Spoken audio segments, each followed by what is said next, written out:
Okay, so you should see my paper now. Mhm.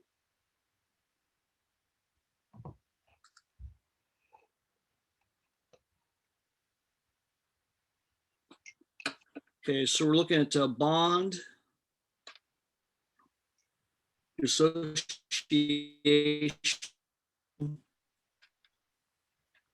enthalpy. And remember, enthalpy is just a particular type of energy, so don't be surprised to see this called bond dissociation energy. This is the energy required to break, usually we talk about break 1 mole of bonds. And in the gas phase,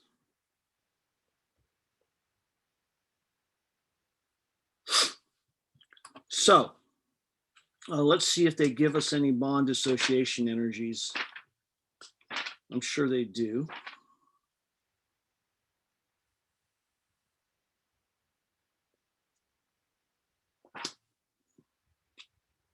You don't want to memorize any of these numbers, okay? If we take a look at H2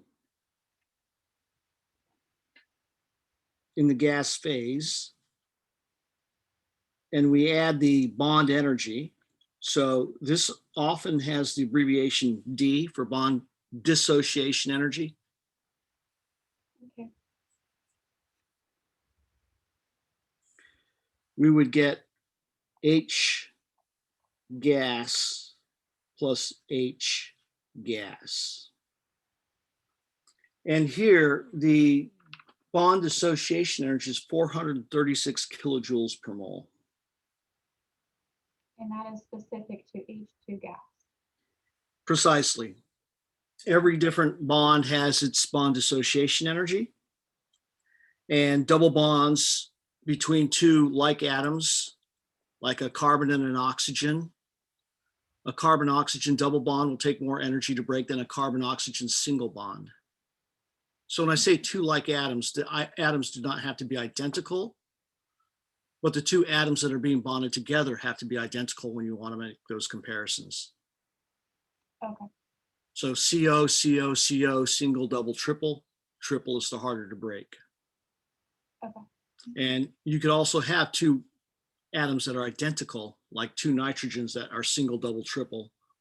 The triple bond takes more energy to break. Okay. All right. So this is kind of what you write. And you should understand that this is endothermic because it is energy required to break the bond. Now, there is the opposite of this. So let's say that you have two hydrogen atoms come together and make an H2 molecule. Well, then this would be bond dissociation energy. And here, since we're not breaking a bond anymore, I'm going to write delta H over here. Okay. And delta H in this case is going to be negative D, which is negative 436 kilojoules.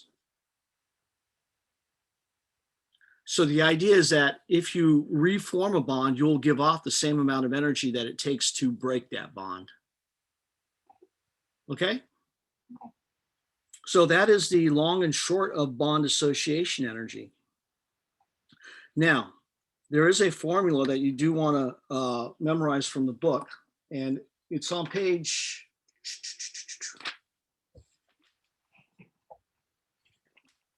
where do they give it to you? I always have trouble memorizing the formula, so I just kind of figure it out. It's the energy from Yeah. bonds. So you can look at the Bonds making. the enthalpy of reaction, right? Okay. And if you think about it, you can take a molecule and break all of the bonds, right? Mm-hmm. So here we could say the sum of the D of the bonds that are broken. Now, what bonds are we breaking? The ones that are in the reactants.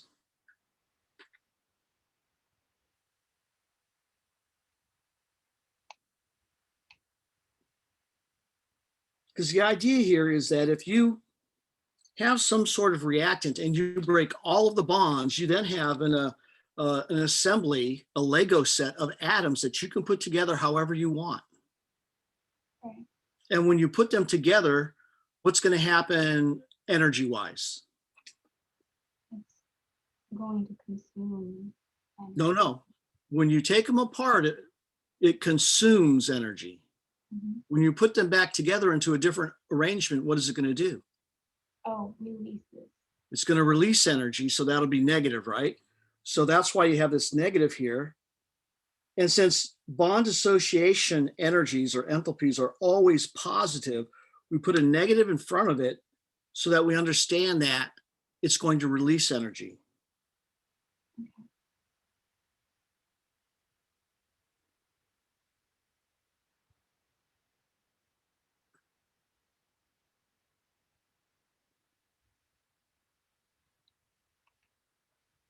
So what did we do that was very similar to this?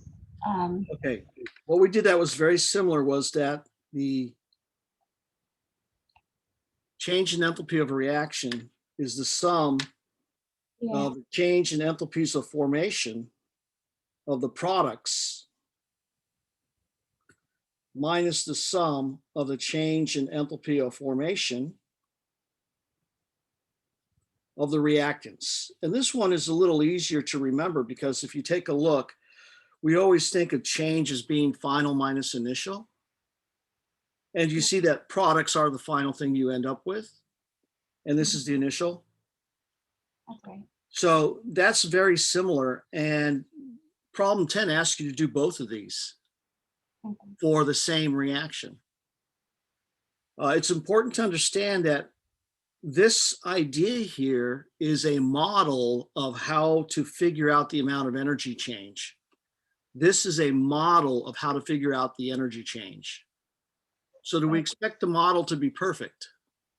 Wow. Never, never. And if it's close, in chemistry, if you're within 10%, you're happy. You're ecstatic, okay? People don't quite understand that about science, that, you know, it's a matter of black and white and gray, right? It's mostly gray. And everyone wants it to be black and white, like addition. You know, when you add two numbers together, that's that. Okay. But even in mathematics, when you get into higher level mathematics, it's a degree of certainty. It's not exact, as it were. Okay. Few things are so exact as we would like them to be.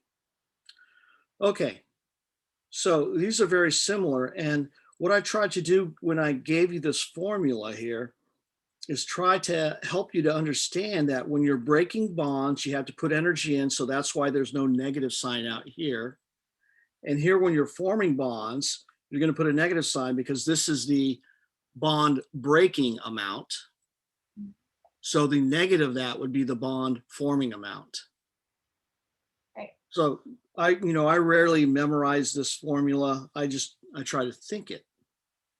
Right. And if you take a look here, you can see in the book, that's what they give you. They call it the change in enthalpy, but that's the bond dissociation energy. I use the letter D. Okay. Because that's that's kind of what I'm used to. Okay. And I like D because it stands for dissociation. It's also the first letter of my dad's first name. And easier to write, or less writing. It is.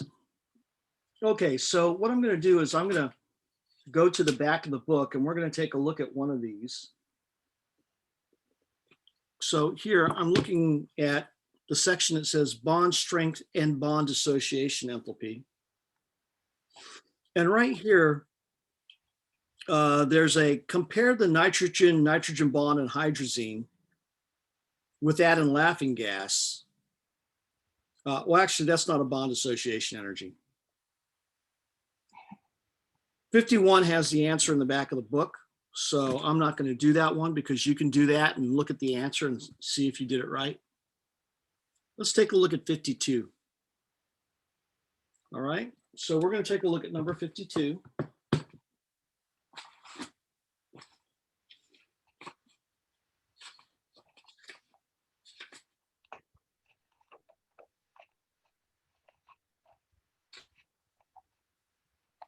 And I happen to have number 52.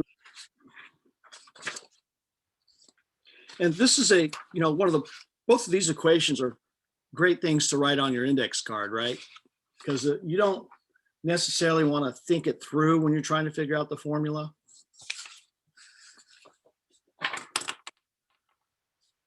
Okay.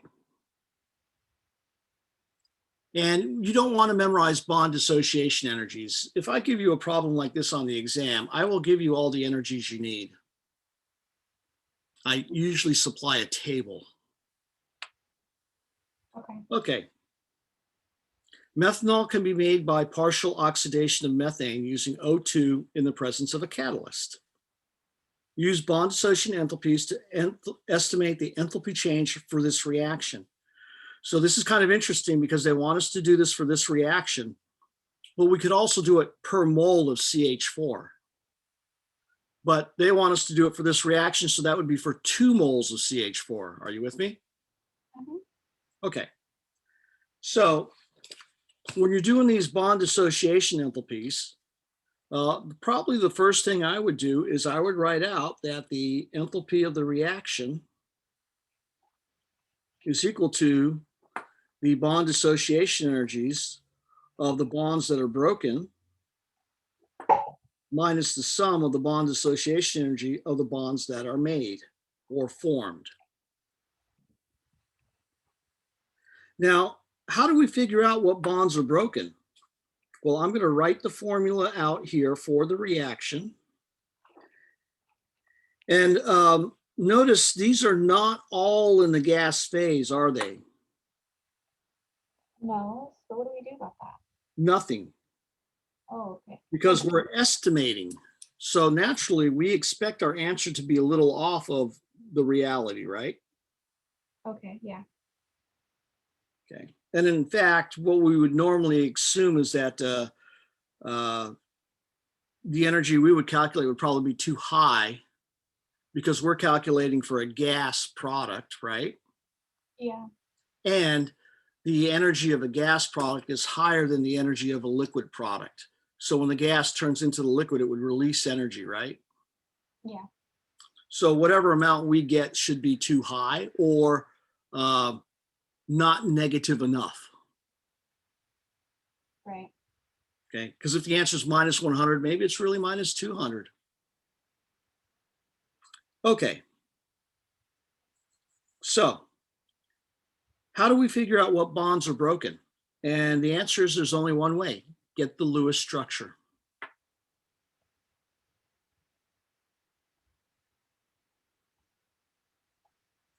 So there's CH4. Here's O2.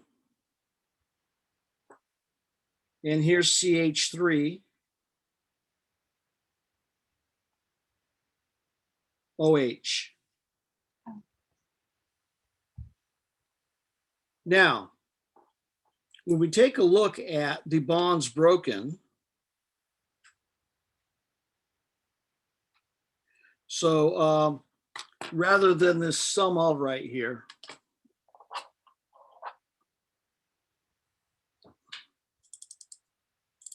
I'm going to wipe that out. I'm going to put brackets here. And let's take a look at all of the bonds broken. So you see these 4 carbon-hydrogen bonds, we have to break all of them. Okay. Okay. However, there are 2 molecules of CH4. So how many bonds is that really? 8. Right. So I'm going to write 8 times D for a carbon-hydrogen single bond. 8 times. Okay. So meaning the bond association energy for a carbon-hydrogen single bond. Times 8. Now, this symbol here means plus, right? Yeah. So what other bonds do we have to break? We have to break this carbon-oxygen double bond. So there's one of those. One double bond. We wouldn't write two bonds. Nope, it's one double bond. Because when they give you the bond dissociation energies, they give it to you for the double or the triple. They don't. The interesting thing is the double bond is not twice the single bond. Okay. It's just Okay. a little more. Well, let's take a look at some bond dissociation energies, okay?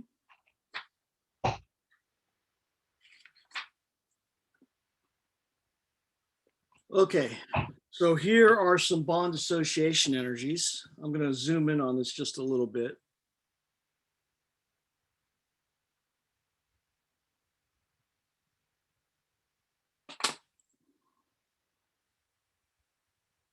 And you see here how we have a nitrogen-nitrogen double bond at 418? Mm-hmm.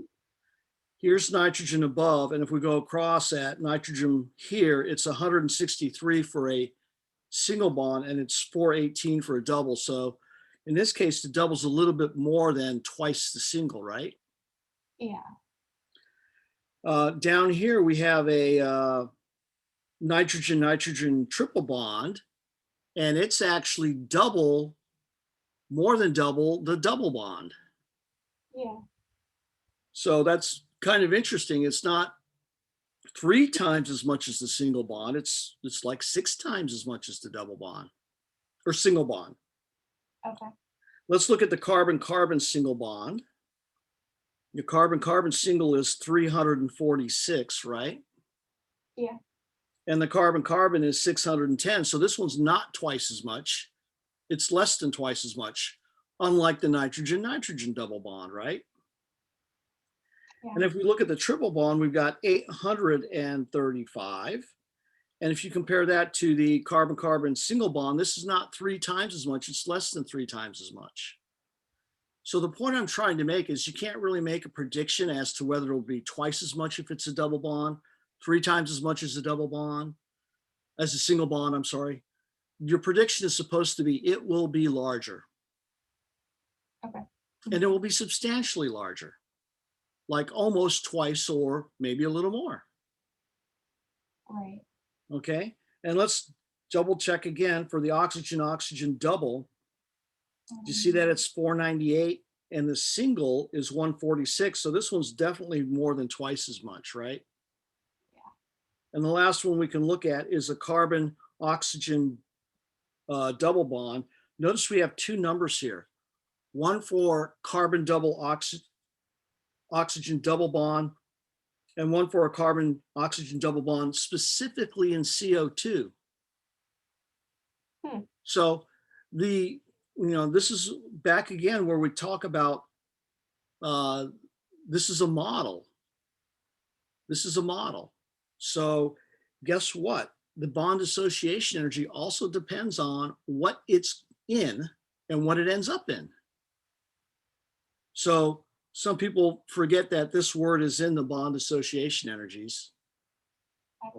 Average. Okay.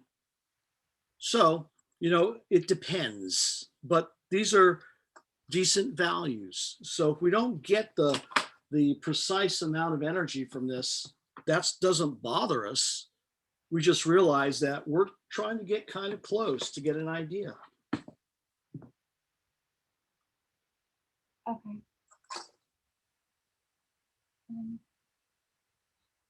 Okay, so back to the problem.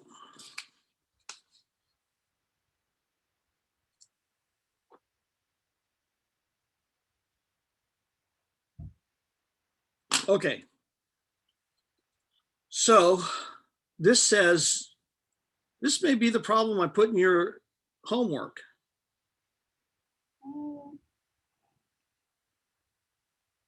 Because it's asking you to do it both ways.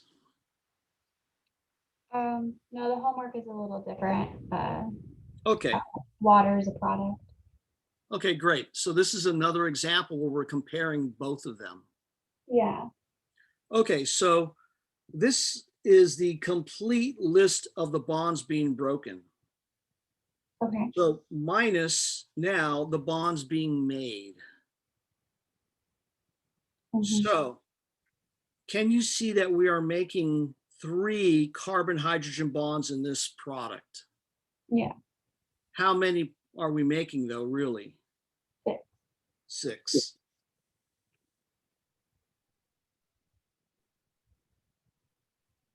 And we just do D still, but we know that it's XO because we have the negative, the minus sign. Right. The negative in front of there takes care of the negative, the release of energy automatically. Right. So that's what's nice about the formulas. We don't need to think about, oh, it's a negative. It's already in the formula. So that's nice for them to do that for us. Now, what other bonds are being made? Would you agree that there's a carbon-oxygen bond? Uh-huh. How many? 2. Correct. So 2D carbon-oxygen single bond. And what else do we have? Oxygen, hydrogen. 2. Yes. So how many of those? 2. Total. It's 2. Correct. 2D oxygen hydrogen single bond. Okay. Okay, now you can see that we have 8 here and 6 here. So you might want to jump out in front and say, okay, I'm just going to do +2. And you can do that. But normally I just put the value in here.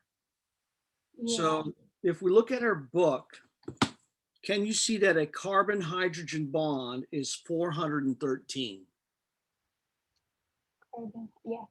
Okay. So 8 times 413 kilojoules. Now, really, this is 8 moles of bonds, and this is 413 kilojoules per mole. So if that's 8 moles and that's 413 kilojoules per mole, what happens to the mole? What? 8 mole Uh-huh. times 413 kilojoules per mole, what happens to the mole? Cancels. It cancels. So that's why I write the formula this way, and I don't worry about the per mole part. Yeah. Okay. It just makes it a little cleaner. So here, I'm not even going to put the 1 out in front here. Right. The oxygen-oxygen double bond is 498 in O2, which is perfect for this. So I'm going to write parentheses 498 kilojoules. And the only reason I'm writing parentheses is because it's a different set of bonds. And I just want to be consistent with the way it looks. Okay. So here we can write 6 times 413 kilojoules plus 2 times for a carbon-oxygen single bond, it's 358. Now notice I am putting kilojoules with the numbers. Mm-hmm. And an oxygen-hydrogen single bond is 463.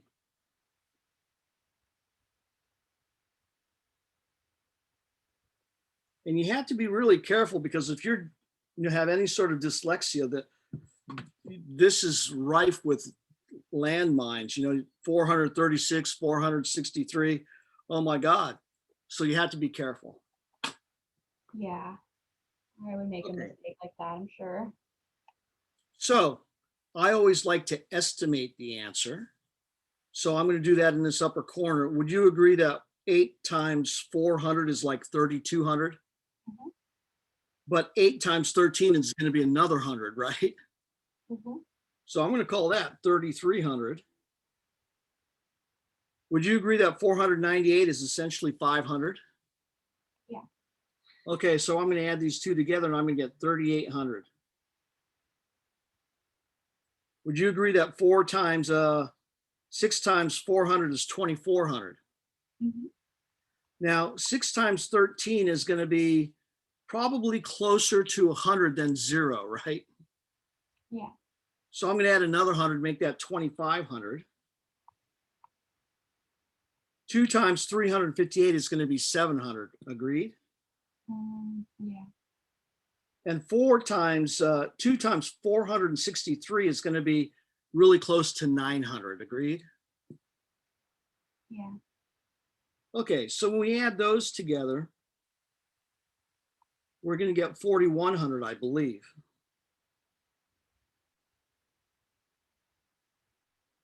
And of course, that's going to be a negative, right?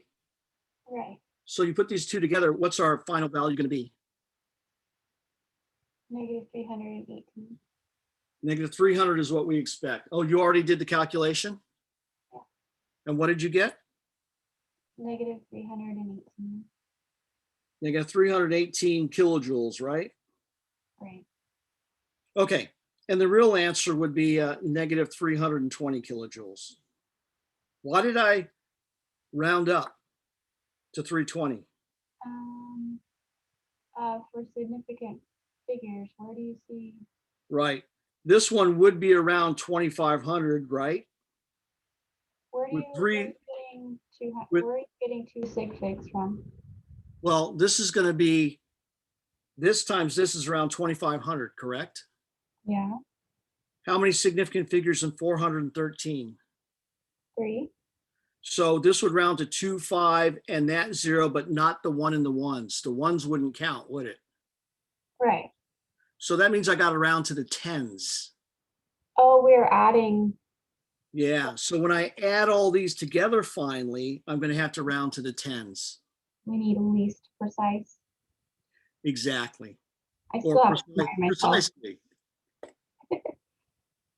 So you can see that this guy here does this in and this guy here does this in, because both of these end up being in the thousands with 3 zig figs. Okay. Yeah. These two end up being in the hundreds with 3 zig figs, and that's okay. That would give us the 1s. But because of these, we've got 3 zig figs. So what this tells me is this reaction overall is exothermic. Yeah, and would you expect the combustion of methane and oxygen to release heat? Yeah. Absolutely. So we should be happy with the amount of energy. And this is 310, 20 kilojoules for 2 moles, of methane. Okay. And 1 mole of oxygen. Well, assuming there's excess oxygen, because guess what? There's oxygen everywhere in the world. You're not going to run out of it. So really, you're looking at methane as being your limiting reactant. Does that make sense? Yeah. So that's why you would write it out per methane and not per oxygen, because we're not limited with the amount of oxygen that we have. Maybe if we were on Mars, there'd be a limited amount of oxygen and more methane. Yeah. Okay, so that would also be minus 160 kilojoules per 1 mole of methane, right? Where are you getting? Oh, okay. Yeah. I'm just divided 320 by 2. Yeah. Okay, so now let's estimate the reaction using the other method, which is heats of formation, Okay. or enthalpies of formation. So I'm going to write delta R H naught is equal to the sum of the enthalpy of formation of the products minus the sum of the enthalpies of formation of the reactants. And this is always a good thing to write on the test, because if you get nothing else right, I can give you some credit for writing something down that's correct, that's on your freaking index card. So people go straight to solving it and put the numbers in, and then I don't know, and then sometimes they put them in wrong. So clearly they don't understand the formula. So real quick. Okay, so there's the method we're going to do, which is just like this one. But guess what? We still need to know what is the reaction.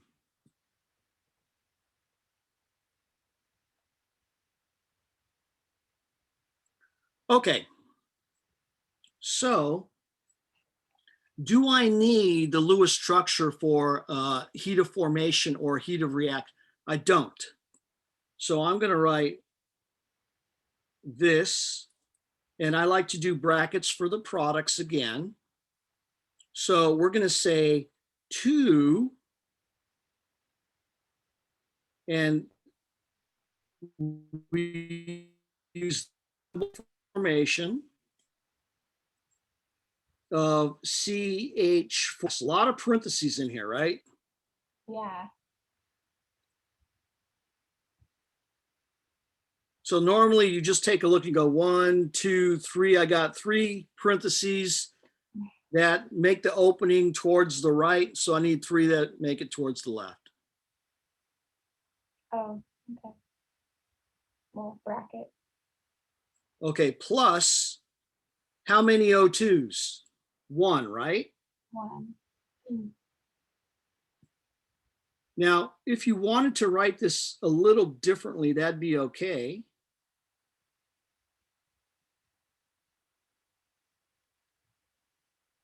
So you could write it this way: 2 delta H formation, CH4 gas. And you get rid of the parentheses around the delta H formation. Okay. So that makes it look a little cleaner and maybe easier to watch. And here, do we really need to multiply by 1? No. No, so I'm just going to write this O2 gas. Now, why am I including the state? And the answer is when we look these up in the index, the state matters. Yeah. Okay, so we're going to write 2 times the delta F H naught CH3OH liquid. And there's only one product, so that's what we have.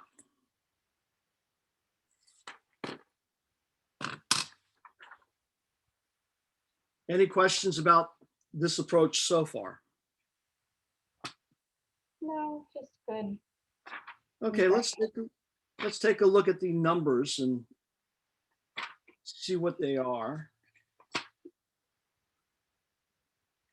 So I'm trying to find this in the appendix.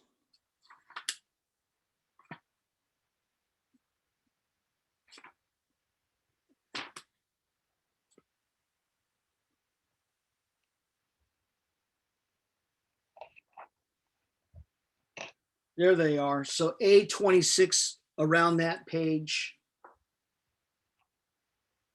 So CH4 gas is negative 74.87 kilojoules per mole. Now, why don't I write per mole here? They're canceled. Because that's 2 moles. Oh, yeah. Now, what's the delta H of formation of O2? It's 0 kilojoules. It is? Because it takes 0 energy to make an element in its standard state from its standard state. Okay. Do you remember that? Yeah. This is how much energy does it take to make that from its elements in their standard state? Right. 0. And if you look this up in the book, it says 0. This is one of the values I would not give you because you should know it. There are 100 plus enthalpies of formation you should know. What are they? Elements in their standard state. For making an element from its standard state. Okay. There's 0. Okay, so 2 times for CH3OH liquid, it's minus 238.4 kilojoules. Okay? Okay. So let's estimate the amount here. Would you agree that 2 times 74.87 is about negative 150? Yeah. Would you agree that 2 times 238 is close to negative 480? Yeah. Or you could call it negative 475, right? Yeah. And since it's a negative of a negative, it's going to be positive, correct? Yes. Okay, so we're going to guess it's around 130 positive, right? Mhm. And remember, our previous value that we got was negative 320, correct? Yeah. So I think it's going to come out pretty close to the same value.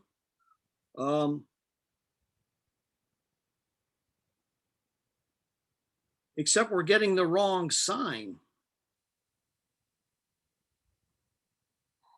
I'm trying to see how I'm getting the wrong sign here. Right.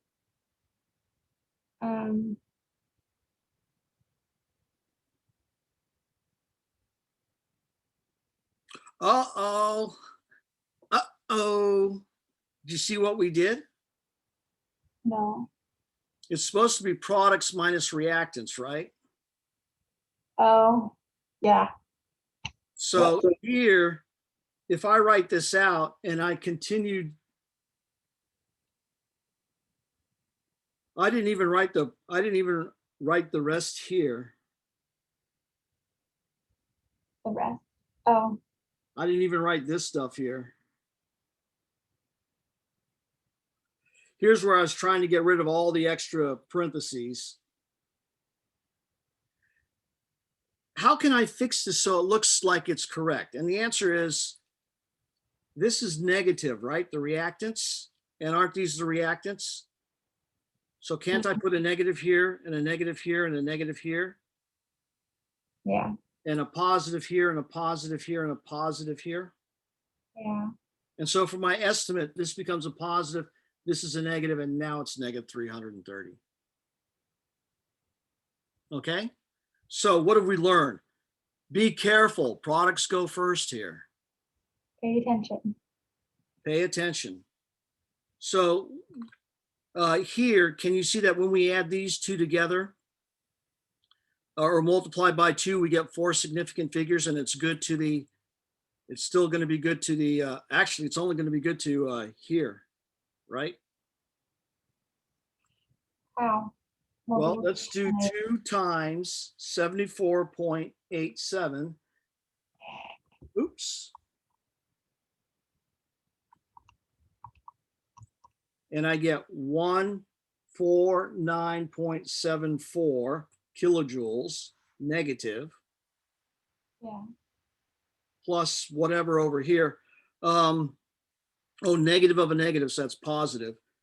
How many significant figures in 74.87? 4. So how many here? 4. So that's good to the 10th. Right. Okay, so 2 times 238.4. Here I get 476.8 kilojoules. How many significant figures in 238.4? 4. And so how many do we get here? 4. So that's good to the 10th, right? Yeah. So now that we add them together, they're both good to the 10th. So where do we round to? The 10. Okay. Now we're cooking. So I get negative 327.1 kilojoules when we round to the 10th.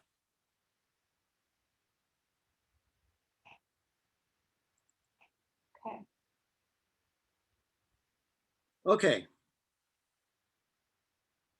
Now, we could actually calculate the same answer, but with this as a gas, because they give the value for the gas in the book. See, right now we should probably say, you know what, I like these, they're pretty darn close together, so we're done, right? But this is just a model. So let's do this for making CH3OH gas, which is what we've kind of done here. Because these are all bonds being broken and made as a gas. So it makes sense to say that that's a gas when we do the calculation. So what I'm going to do here is I'm going to write the reaction again. Only this time we're going to do it right. Right. Correct. And when I say right, we did it right the last time once we figured it out, but it didn't look as good as we wanted it to. Are we So allowed this, to write delta H or no because it's specific to reaction and formation?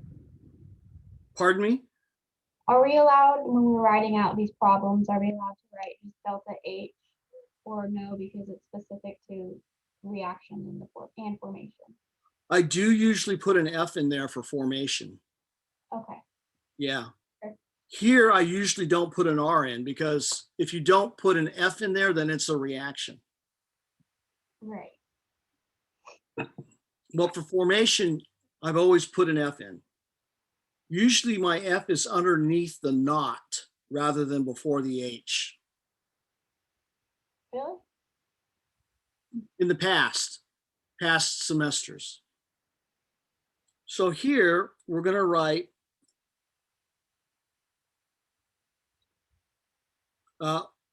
I should write the reaction out, so I'm going to write it here. 2CH4 gas plus O2 gas gives you CH3OH gas. So here's the difference. We're making a gas. So we start with the products. I'm going to write 2 times the enthalpy of formation of CH3OH gas. Well, I reverted to using parentheses again. Mm-hmm. And then minus 2 times the enthalpy of formation of CH4 gas. And then plus the enthalpy of formation of O2 gas. So here's how things differ. If we look in the back of the book, the enthalpy of formation of CH3OH gas is negative 201.0 kilojoules. So it's higher.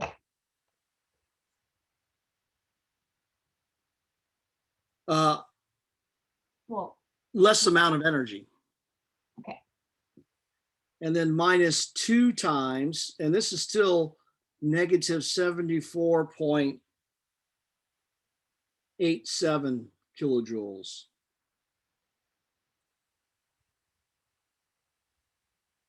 And then, of course, the enthalpy of formation of O2 is 0.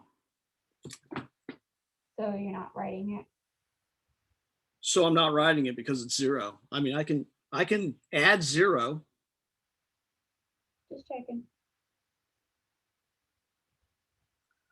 Okay, 2 times 201.0 is, this is going to be negative 402.0 kilojoules plus 149.74 kilojoules. They're both good to the 10th. So when we add them together,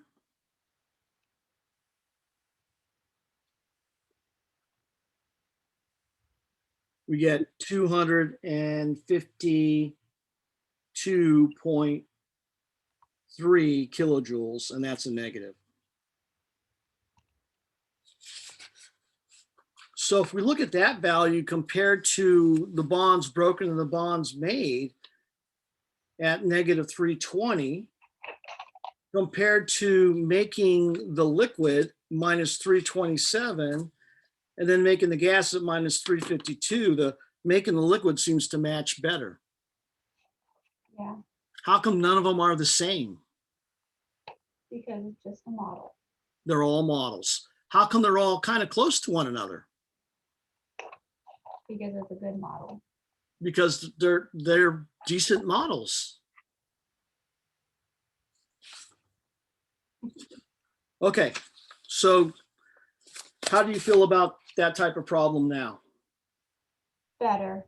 Can we talk about bond order? I just want to be sure I got it clear because I know. Okay, so I we had want to look read- at bond properties. Yeah, I guess the way in the book is not the way you want for bond order, right? It is and it isn't. For resonance structures. So bond order. Yeah. So let's look at bond order when you have no resonance. No resonance, okay? Okay. So when we have something like this,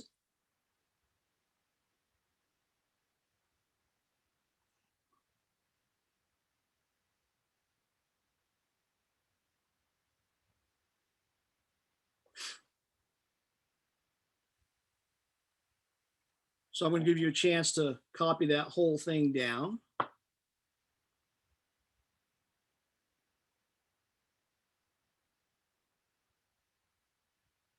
And we're going to make a little list here that says bond and order. So two separate columns. Okay. Okay, so if you have a carbon hydrogen single bond, the bond order is 1. Right. You have a carbon carbon single bond, the bond order is 1. If you have a carbon oxygen double bond, the bond order is 2. And if you have a carbon triple bond to a nitrogen, the bond order is 3. So I've covered every type of bond in here. So the book does this, I do this, exactly the same. So bond order when we have resonance.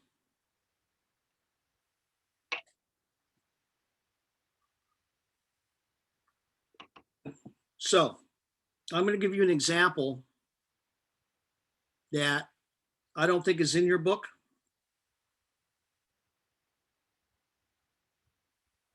This is called the cyanate ion. And the carbon is in the middle. And when you get to the end here, you're supposed to end up having 16 electrons. Okay. Mhm. So I'm just going to go straight to the chase.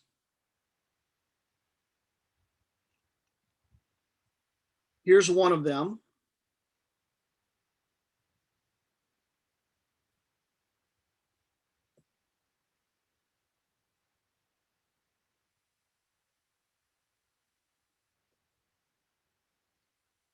And these are your two reasonable resonance structures. There is a third one. It looks like this.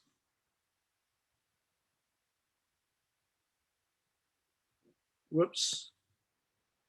And I'm going to write it kind of out of the frame here.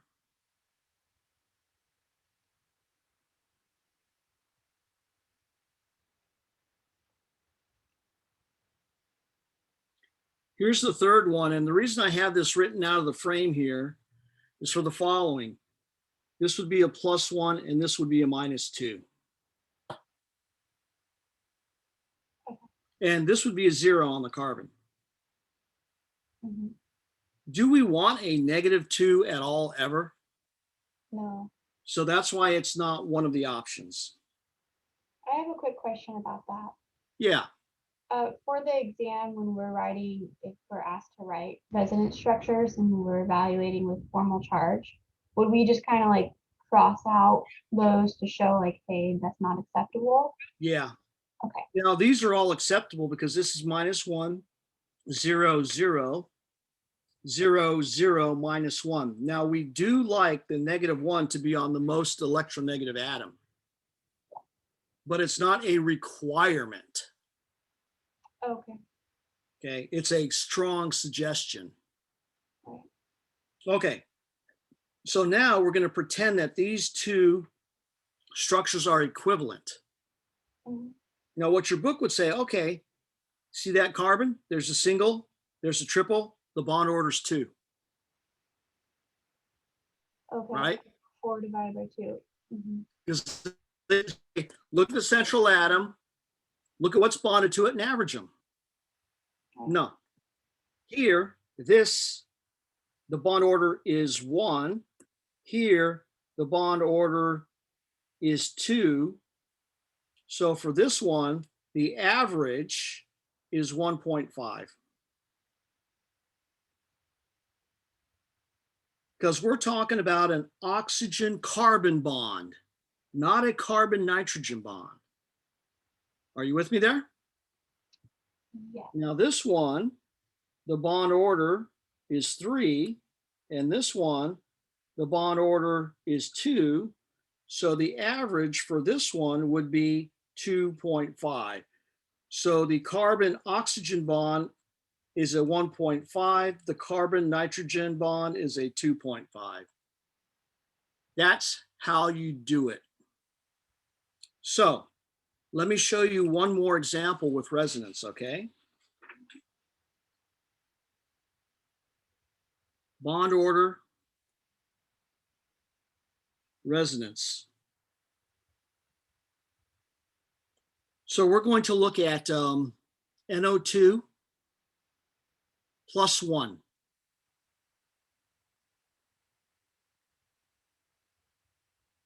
No, I take that back. Yep, NO2 plus 1.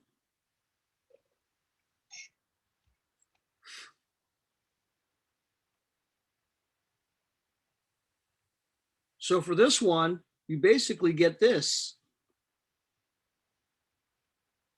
Oh, no resonance. This is for no resonance. Okay. So you get that. So what's the bond order here? 2. Okay, what's the bond order here? 2. Okay, so now let's look at resonance. Let's look at NO2.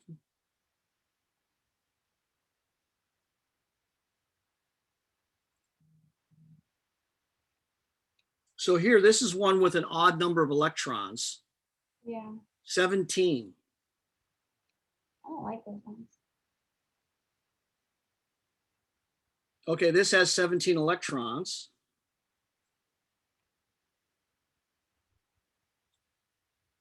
And the double bond could be to the left or the double bond could be to the right. So here, what is your bond order? Once you get that written, I have 2 bond orders that I want you to tell me what they are.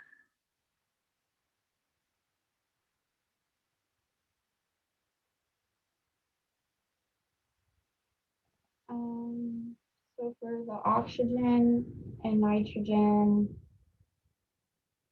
1.5. Right, so it's a 1 and a 2, which means that the average for your oxygen nitrogen is 1.5. Now, what about here and here?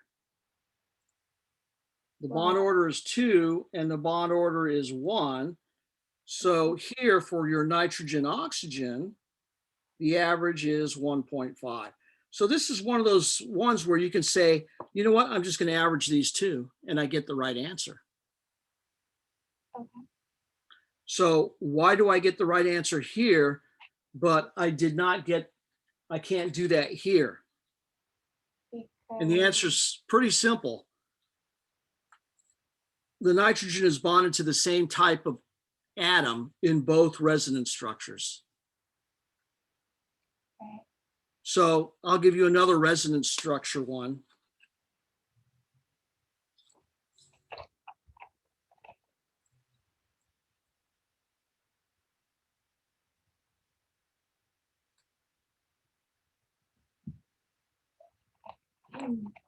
NO2 -1, which has 18 electrons.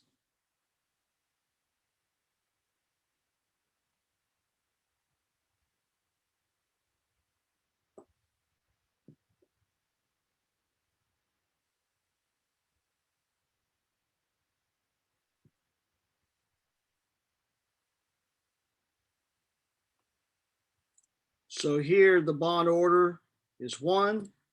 Here the bond order is 2. So the average bond order is 1.5.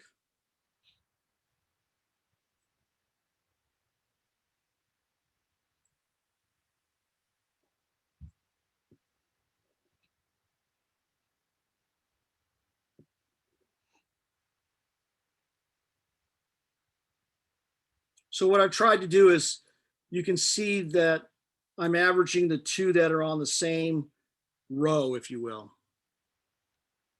These Yeah. belong together, and these belong together. And I've even done this: ON, ON, ON, NO, NO, NO. So this is the way you're supposed to do it. But your book just says, hell, they're all the same atom, average all of them. So here's another example.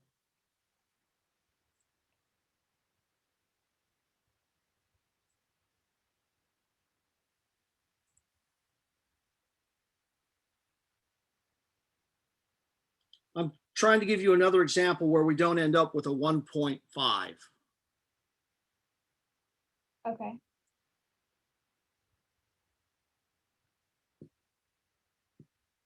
Up here, I forgot the negatives.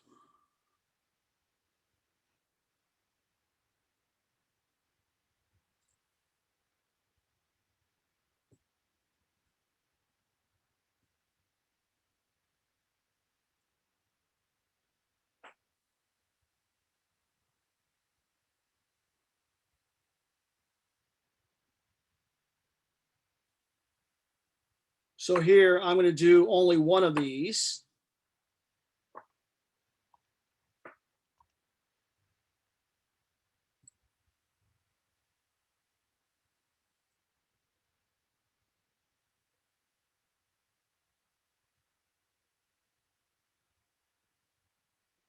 I'm going to-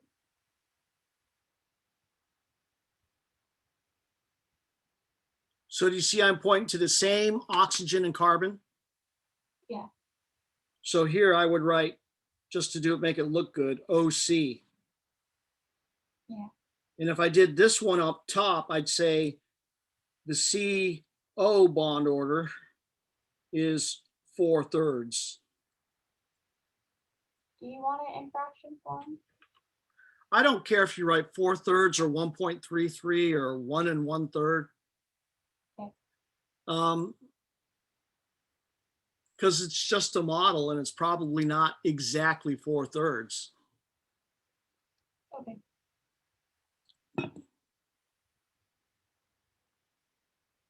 But probably this is what sneaks in when you have mathematicians talking to you, because I know a lot of mathematicians who do like to leave fractions as fractions because they're exact.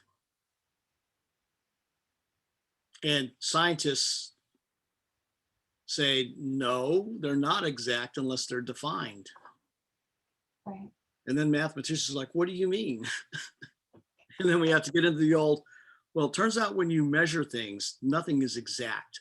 We talk about precision, how well it can be measured. So when you start multiplying numbers together that are measured, or adding them together that are measured, since they're not exact, then you need to talk about, well, what does it mean when you add them together? And then you lose them. You just lost them. You lost them when you said, oh, when you measure things, it's never exact. They're like, what? I'm exactly 5 foot tall. No, you're not. Oh. Okay, Tony, for bond order and length, they have like an inverse relationship kind of. So like the greater the bond order, the shorter the length. Right. And if you want to take a look at that, the relationship of bond order, bond length, and bond strength. Now, what do you think I mean when I say bond strength? The bond dissociation enthalpy. Right, bond dissociation enthalpy. Use letter D. I'm going to use BO for bond, BL for bond length. So I'm going to do a BO, BL, and a D. And here we're going to go with a single bond versus a double bond versus a triple bond.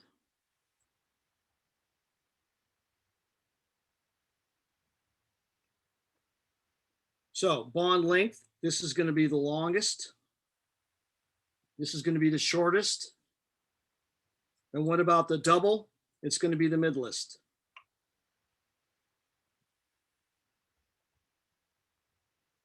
Now, what about the bond dissociation energy? The triple is going to be the greatest. The single is going to be the smallest. And the double will be the middlest.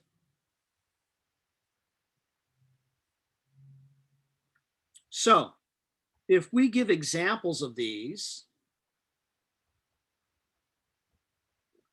let's just look at a carbon-carbon single, carbon-carbon double, and a carbon-carbon triple.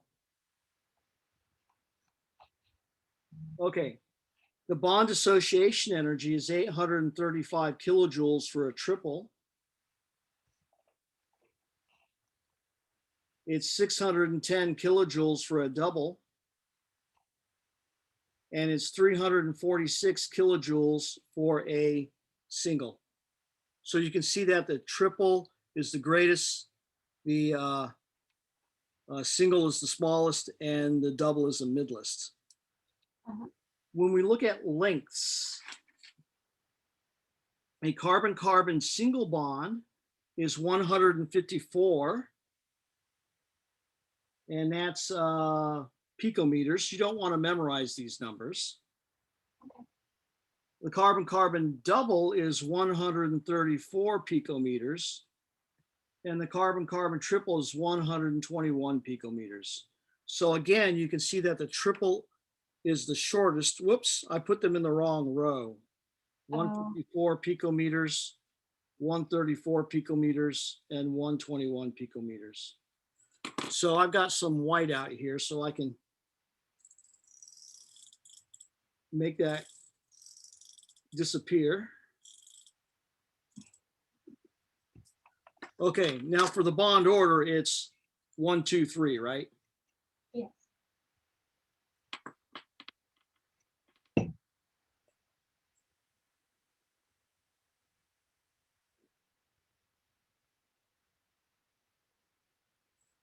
So that's the relationship, and we should understand why. Why is a triple bond the shortest? More electrons. Right. So here with the bond length, the way you think about it is here's a nucleus, and here's a nucleus, and here's your electrons. Here's 2 electrons pulling the nuclei together. Here's 4 electrons pulling them together. And it's pulling them together because the electrons are attracted to the nuclei, and it's able to pull them together better. Right. And a triple bond is going to be even shorter. More electrons, the greater the attraction to pull the 2 nuclei together. Right. Now, why is this the greatest energy to break? And the answer is because you have more electrons to separate. More electrons. And then why is this the greatest order? Well, it's got more electrons. So that is the relationship between bond order, bond length, and bond strength. And I think some of them are very easy to see. A triple is harder to break than a single. That's obvious, right? Yeah. The other relationship, bond order to bond length, it's also not bad, right? Single's going to be the longest because it's only one rubber band. Triple's going to be the shortest because it's three rubber bands holding things together. Yeah. Okay. Rubber band isn't the greatest example, but that's what I go with. You could also use the rubber band example for the greatest. If you have two atoms held together with three rubber bands, they're going to be the hardest to separate from one another. Right. So the odd man out, so to speak, I think is the bond length. Because it's kind of the opposite, if you will, relationship.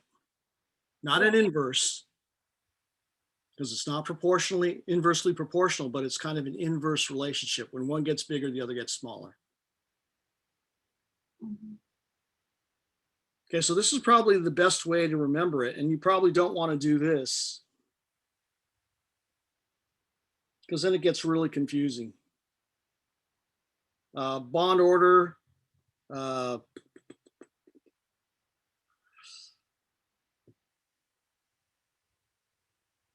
single is less than double, is less than triple.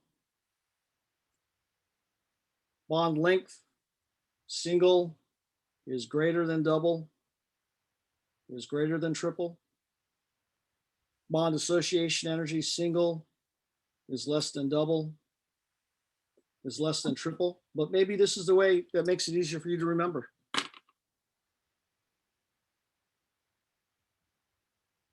This is the same information as this above. Yeah. I like it.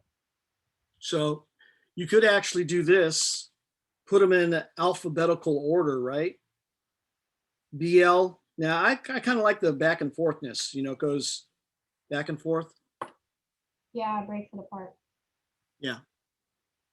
So whichever way to help you remember it, that's fine. But you also want to be able to explain why it is the way it is. Yeah. And notice when I did the examples, I did two atoms that were the same atoms. I could have done carbon oxygen instead, but I don't compare a carbon-carbon triple bond to a carbon-nitrogen double bond. You don't normally do that. Right. Okay. You want the same two types of atoms, either a carbon and an oxygen, or a carbon and a nitrogen, or a carbon and a carbon, but you don't want to mix them up.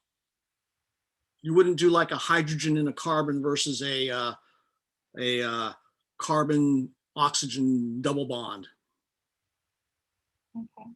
Okay. Do we have time to talk about polarity a little bit? I was thinking of coming again at 1:15 anyways, but Well, what is your question on polarity? over the homework when I was watching the video about dividing the molecule in half, Yep. kind of assessing it that way is That's the easiest, but you have to have a three-dimensional molecule. okay. So that would be shown for us. For instance, not necessarily. When you look at this, this is only a Lewis structure, Yeah. not molecular geometry. And if you used this, you might say, hey, it's nonpolar, but you can't use a Lewis structure. You have to use the molecular geometry.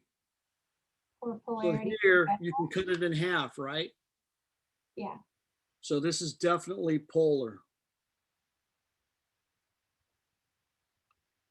So use the molecular geometry. For polarity always.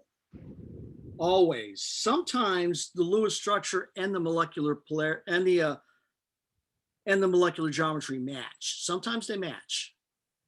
Well, So look at this. couldn't we assess with their electronegativities and be like, Yeah. oh, well, oxygen's 2.5, so This one's the Lewis.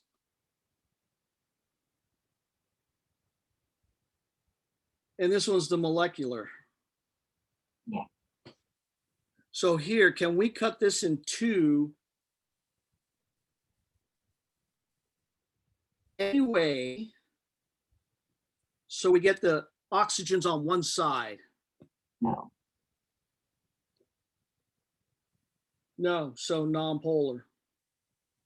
And do we need to know, like, if the difference is like above 0.5, then we consider it polar or anything like that? No, but you want to know that for large molecules when you're looking at it. If the differences are small, then it's probably going to be non-polar. So 0.5 is kind of the cutoff. And then if it's like less than 0.5, it's not polar or it's covalent. Yeah, it's probably not. Well, these are all covalent, Right, because you know metal, but it's probably not going to be very polar.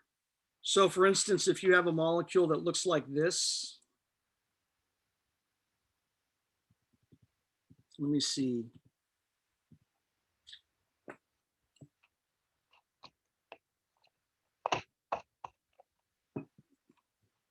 This guy is not very polar at all. yeah. And if you did have any polarity, it would look like this. And sometimes actually you demonstrate just how polar something is with the length of the arrow. So small arrow. if you did this, you do that, a long arrow. Because nitrogen is a 3O, oxygen's a 3,5, carbon's a 2,5, oxygen's a 3,5. Now, how do you feel about assessing polarity using vectors? This is a vector. Yeah, so like if we were to add vectors and do it that way. This is a vector. But is it okay to do it that way on the exam? Like if we have like a bent structure and we like this, if you wanted to do a vector here. Yeah, and you're asking us, is it polar, and explain briefly. And then here you could say, well, explain briefly. This one's easy. You got the most electronegative atom on one side. Okay. That's a beautiful explanation. You can add these vectors up together. So here's one vector, right? Right. Here's the other vector, right? So when you add them together, here's the overall molecular polarity. Yeah. But that's a very mathematical minded way of doing it. And I'm trying to give you guys just a very quick and dirty way that usually works. So even when you have something like this, what's the most electronegative atom? Nitrogen. Done. Now, if you added these vectors together, here's what you would do. You'd say, well, this one is that, and this one is actually that. Oh, excuse me, that. And so you add them together and you get that, right? Yeah. But then you might have some other structure. Let me think of one that might.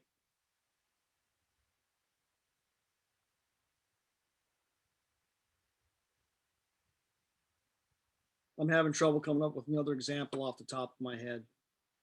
Okay. So I'm just going to leave that at that. Okay.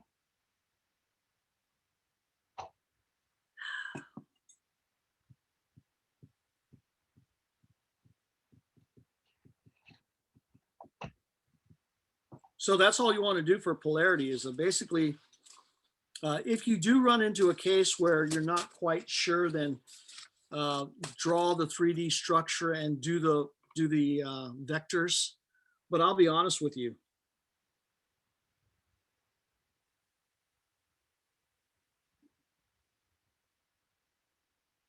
How would you vector that one out?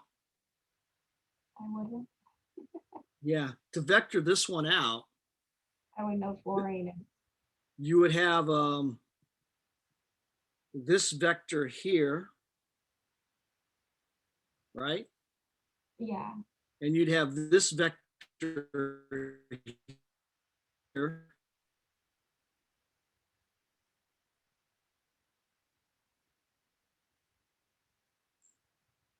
I'm trying to make that vector look like a wedge because the vectors have orientation in space, right? Yeah. And then this one would look like this.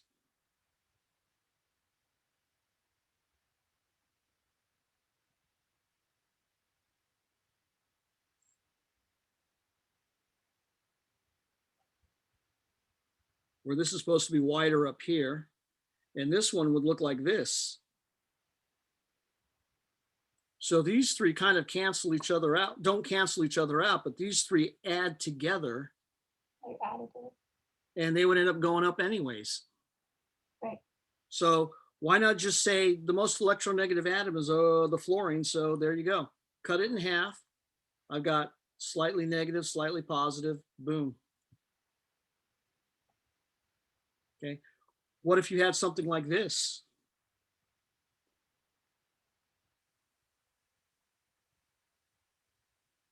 Vector that one out. Good luck. However,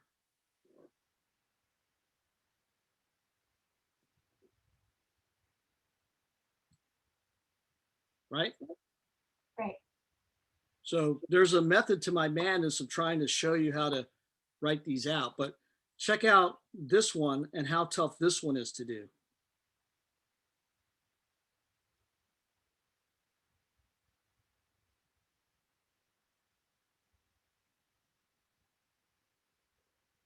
Hmm. This one definitely has a molecular polarity. Do you know what it looks like? To the right. Looks kind of like this. It kind of comes out because of this guy. Oh, yeah. So that's why I drew this way. You know, how do I draw the plane here? It's hard. So here, it's pretty easy. You can see that the three legs are the negative side. Yeah. Here, this is a three-legged stool that's been kicked over. And one of the legs is pointed at you, two are pointed, you know, kind of perpendicular to you. How do you draw that? Good luck. So even in chemistry, we think about what is the best way to draw this so students can see it. But I think sometimes it's advantageous to draw it the wrong way to make students see why we draw it that way. Yeah.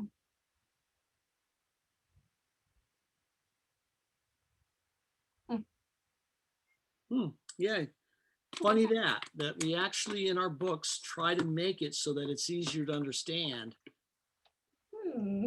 And you don't understand that because we don't show it the other way to show you why it's hard to understand it the other way. Yeah.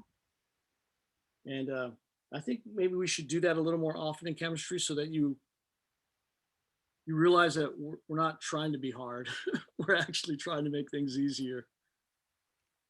Uh, And I know the topic is so rich with ideas that it's hard to see that we are trying to make it easier to understand.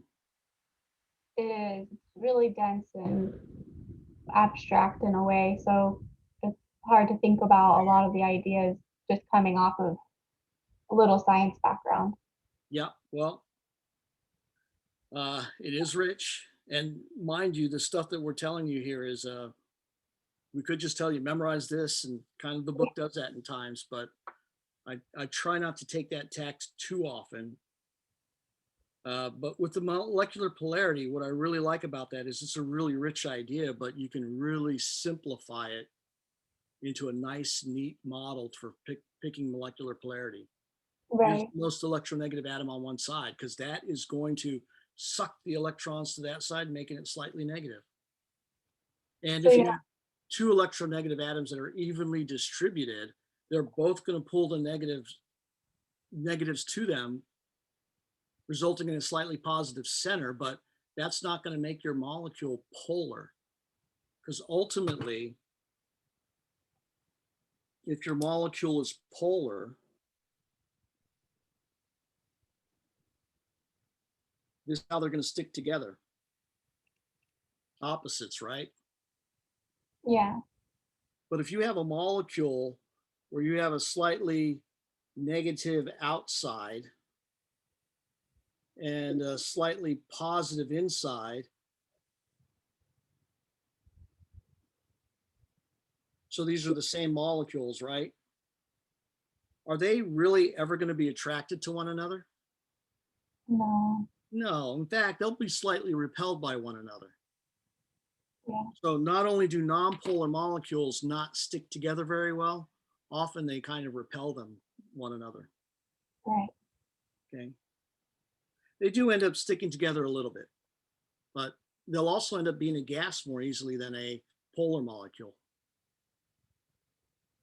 So a perfect example is this guy. Completely nonpolar. Can you get these guys to stick together and become a liquid? Yeah, at minus 100 and something degrees Celsius. Methane? Yep. I'm not sure what the melting point is, but I want to say it's minus 120 degrees Celsius, something ridiculously small. Yeah. That's why you can't find methane in the liquid state on Earth, Oh. because in a natural condition, because this stuff is really nonpolar. It doesn't want to stick together. Hmm. In a natural type state. You might find it under really high pressure where you're forcing them together. Hmm. So at the bottom of the ocean, maybe. Yeah. But I don't really consider that to be too natural for anything. And, you know, if you had an ocean of this in the bottom of the ocean, probably nothing lives there because there's no oxygen. So we're talking about a dead sea environment. Yeah. Probably. Probably. Maybe Probably. some bacteria. Maybe that can metabolize methane because it is a carbon source. Yeah. Okay. All right. So I'll be back again at 1:15. Me too. Okay. Thanks. We'll catch you later. Bye-bye. Bye.